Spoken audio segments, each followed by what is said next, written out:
నమస్తే అండి అందరికీ వెల్కమ్ టు అవర్ ఛానల్ పొదరెలు బై ఐపీఎస్.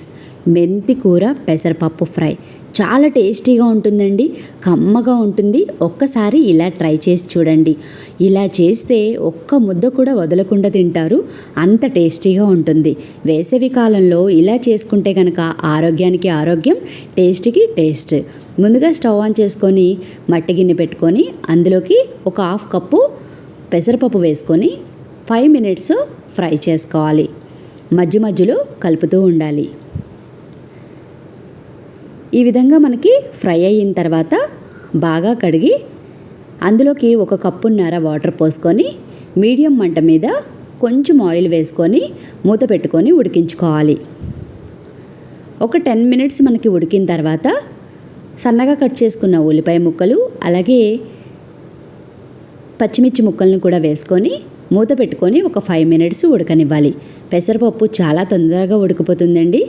ఇలా 5 మినిట్స్ ఉడికిన తర్వాత ఒక పెద్ద కప్పు బాగా కడిగి పెట్టుకున్న మెంతికూరను కూడా వేసుకొని కొంచెం పసుపు అలాగే రుచికి సరిపడా సాల్ట్ కూడా వేసుకొని మూత పెట్టుకొని ఒక 5 మినిట్స్ ఉడికితే సరిపోతుందండి.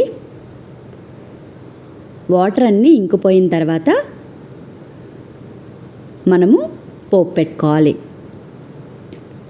పోపుకి గిన్నె పెట్టుకొని ఆయిల్ వేసుకొని ఆయిల్ హీట్ అయిన తర్వాత కచ్చపచ్చగా దంచుకున్న ఎల్లుల్లిపాయలు అలాగే ఆవాలు, జీలకర్ర, పచ్చిశనగపప్పు అలాగే ఎండుమిర్చి, కరివేపాకు, ఇంగువ కూడా వేసుకొని బాగా కలుపుకోవాలి.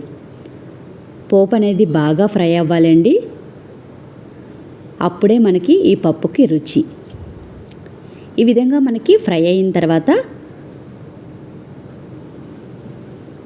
ఉడికిన మెంతికూర పప్పులోకి వేసుకొని బాగా కలుపుకోవాలి.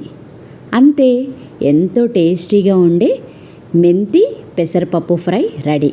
మీకు కూడా నచ్చిందా? మీరు కూడా ట్రై చేస్తారా? అయితే please like, share and subscribe. Thank